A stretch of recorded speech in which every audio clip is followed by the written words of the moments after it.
Philippines, 1974. It's been 29 years since World War II officially ended. The world is unrecognizable now. Japan has reinvented itself. Bullet trains, skyscrapers, and cutting-edge technology. Humans have walked on the moon. For everyone else, the war is a distant memory. But here, lost in the jungle, it's still alive. Through the thick air and the endless drone of insects, a man moves quietly between the trees. His uniform is faded but immaculate. His rifle, an old Arisaka Type 99, is still loaded, ready for battle. Every step is deliberate, every breath controlled. His name is Hiroo Onoda, lieutenant of the Imperial Japanese Army. For him, the war is far from over. Hiroo Onoda was born in 1922 in southern Japan. His family was modest, but from an early age, he dreamed of serving the emperor. In 1942, at the age of 20, he was drafted into the Imperial Army and sent to Nakano School, Japan's elite training center for intelligence and covert operations. There, they didn't train ordinary soldiers, they trained spies. Onoda learned survival, sabotage, and psychological warfare. His instructors drilled one lesson into him: a Japanese soldier never surrenders. In December 1944, Onoda received his first assignment: travel to the Philippine island of Lubang, destroy the airstrip, sabotage the harbor, and hold out until reinforcements arrived. Before his departure, his commander, Major Yoshimi Taniguchi, gave him one final order: under no circumstances are you to take your own life. Never surrender. Onoda saluted and obeyed. December 26, 1944. A small Japanese boat approaches the shores of Lubang. Aboard, Lieutenant Onoda scans the coastline. His men check their Arisaka rifles and their packs, dried rice, ammunition, and the unshakable belief that the Empire will prevail. But once they arrive, nothing goes according to plan. The higher-ranking officers already stationed there reject Onoda's orders. They refuse to blow up the airstrip or the harbor. Onoda protests, but they ignore him. Meanwhile, American forces prepare to invade. Lubang may be small, but it's strategically vital. If it falls, all of the Philippines could follow. Tension grows, supplies run low, morale collapses. Some talk of surrender. Onoda refuses. His duty is to resist. On the morning of February 28, 1945, fire consumes the horizon. US and Filipino troops land with tanks and artillery. Naval cannons pound the coast. Within hours, Japanese defenses crumble, surrounded by the chaos. By noon, the Japanese army on Lubang has ceased to exist. The survivors flee into the jungle. Only 4 make it out alive: Onoda, Yuichi Akatsu, Shoichi Shimada, and Kinshichi Kozuka. Onoda takes command. His first order: hide and continue the mission. They build a shelter deep in the hills and watch from afar as the coastline burns. Then, on August 6, 1945, a light brighter than the sun falls on Hiroshima. 3 days later, Nagasaki. Within a week, Japan surrenders. On August 15th, Emperor Hirohito's voice is heard on the radio for the first time, announcing the end of the war. For the rest of the world, it's over. For Onoda, it has only just begun. Cut off from his homeland, he clings to his last order: resist, wait, survive. While the US Army celebrates victory, 4 men vanish into the jungle, unaware that their war will last nearly 3 decades. The jungle of Lubang is no refuge. It's an enemy. The heat is crushing, mosquitoes relentless, the humidity rotting clothes and days. But for Hiroo Onoda and his men, that green hell becomes their base. They move deeper and deeper, build bamboo huts, collect rainwater, and speak little. Onoda enforces strict discipline. No one acts alone. No one lights a fire without permission. Everything is planned: patrols, rations, rest hours. He controls it all. October 1945. 2 months have passed since Japan's surrender, but in Lubang, no one knows. A plane flies overhead, scattering leaflets. Onoda picks one up. The war ended on August 15, 1945. Come down from the mountains. It's written in Japanese, stamped with official seals. That's exactly why he doesn't trust it. He studies the ink, the paper, the dates. Something doesn't feel right. It's a trick, he decides, and his men believe him. From then on, anything from the outside world, leaflets, newspapers, even voices, is enemy propaganda. Farmers could be soldiers in disguise. The war continues, and those leaflets only prove one thing: the Allies must be desperate. Months later, more planes come. This time, the leaflets bear General Yamashita's name and the imperial seal: "Lay down your arms." Onoda analyzes every line, every character, and finds mistakes. He concludes they're American forgeries, burns them, forbids anyone from picking up another. Each message only reinforces belief. If they're lying, it's because Japan still fights. His men are young, exhausted, but loyal. They live off what little rice remains from the barracks. When it runs out, they steal food from nearby villages under cover of night. By day, they hide, listening, watching. To them, the enemy's still out there.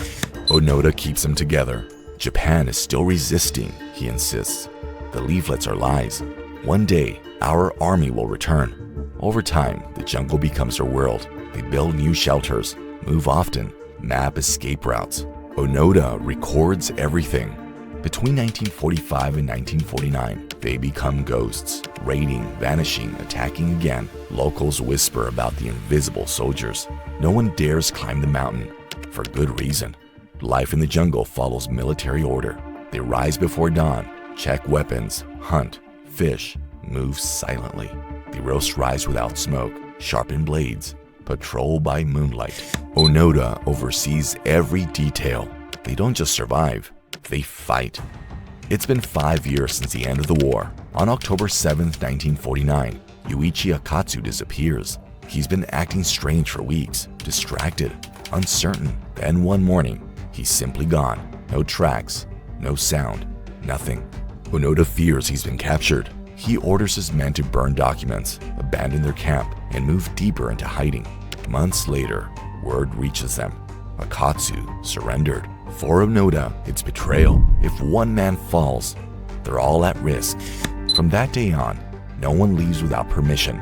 No one separates from the group. Only 3 remain now: Onoda, Shimada, and Kozuka. 1952. News reaches Japan. There might still be soldiers alive in the jungle. The government tries a different approach. A plane flies over Lubang and drops letters and photographs, messages from parents, wives, brothers. Some carry Onoda's family name. For a moment, he hesitates, but suspicion always wins. He studies the paper folds, the ink, the clarity of the photos. "Too clean," he mutters. "An American forgery." His men agree. He burns some, buries others. He can't believe they're real, because believing them would mean that everything he's fought for since 1945 has been for nothing. Over the years, both the Japanese and Filipino governments continue sending messages, dropping leaflets, broadcasting pleas. No reply ever comes. Onoda keeps patrolling, watching, fulfilling his duty. Tension never leaves them. In 1953, while scouting near a stream, a group of fishermen spot them. A firefight breaks out. Shimada is hit in the leg. He dies days later in a jungle hut. Now only 2 men remain, and the jungle, silent as ever. For the next 2 decades, they engage in more than 100 encounters with patrols, hunters, and police. To the Philippines, they're criminals. To Onoda, they're enemies. The world changes, but he doesn't. He hears planes overhead and still believes they're bombers. He's convinced that the Korean War and later Vietnam are just extensions of the same war that began in 1941. Sometimes leaflets fall from the sky, printed in Japanese, declaring peace. Onoda studies them carefully, then rejects them. They're fakes. If Japan had truly surrendered, his commanding officer would come tell him himself. And so the years pass, patrolling, hiding, waiting. October 1972. Decades later, Onoda and Kozuka venture down to the rice fields. They see fires in the distance and assume the farmers are collaborating with the enemy. They decide to burn the fields, but the police arrive first. Gunfire breaks out, brief and brutal. Kozuka shot twice and dies instantly. Onoda grabs his rifle and disappears into the trees. When he returns to camp, the realization hits him. He's completely alone. For the first time in nearly 30 years, there's no one left, only the jungle, the silence, and his mission. But he doesn't stop. He can't. Onoda continues to patrol Lubang. as if it were still an active battlefield. Barefoot, his rifle resting on his shoulder, eyes scanning the trees. He moves at night, sleeps by day. He watches the rice fields, the roads, the villages. If he sees lights, he fires. By now, reports attribute around 30 deaths to him. Policemen, farmers, fishermen. The Philippine Army organizes dozens of search missions, but no one can catch him. Onoda knows every hill, every stream, every hiding place. 29 years after the war's end, it's February 1974. Onoda's still patrolling the island, and he hears footsteps. He raises his rifle. Out of the jungle emerges a young Japanese man carrying a backpack and a camera. No weapons, just a nervous smile and a sign written in Japanese. His name is Norio Suzuki, 24 years old. Before leaving Japan, he had told friends, "I'm going to look for 3 things: Onoda, a panda, and the Yeti." Onoda hesitates. It could be a trap. Suzuki raises his hands and shouts, "I'm Japanese! I'm your countryman!" The accent sounds genuine. Onoda lowers his weapon. That night, by a small fire, Suzuki offers him rice and tea. They talk for hours. Suzuki shows him photos of a transformed Tokyo, bright, full of life. He tells him the war ended in 1945. Onoda shakes his head. "I'll obey only a direct order from Major Taniguchi." Suzuki nods. "Then I'll bring him to you," he promises. Before leaving, they take a photo together. The next day, Suzuki departs. When the story reaches Japan, it explodes. Hiroo Onoda is still alive. The government acts quickly. If Onoda will only surrender to his former commander, then they must find him. Major Yoshimi Taniguchi, long retired, now working as a bookseller, is located. When told the news, he simply says, "I gave him an order. Now I must withdraw it."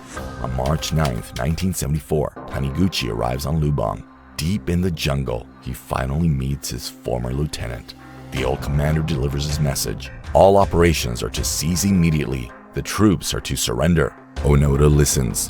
He nods slowly, unloads his rifle, and says quietly, "Understood." After nearly 30 years of invisible war, Hiroo Onoda finally receives the order he has been waiting for half his life. That night, Onoda boards a plane to Manila. From the window, he sees a sea of lights, highways, cars, a world that looks nothing like the one he remembers. When the plane lands, dozens of reporters are waiting. Onoda barely speaks. People crowd around him, cheering, clapping, calling his name as cameras flash. Soon, the entire world knows him as the last samurai of the 20th century. To many, he's what remains of Japan's old soul: honor, duty, loyalty. But Onoda doesn't see himself as a hero. He keeps repeating the same words: "I only followed orders." In 1974, he publishes a book, No Surrender, My 30-Year War, recounting his decades in the jungle. But Japan is no longer the country he left behind. No one talks about the emperor anymore, or about duty. "The country I fought for no longer exists," he says. For 30 years, he lived believing that loyalty was absolute.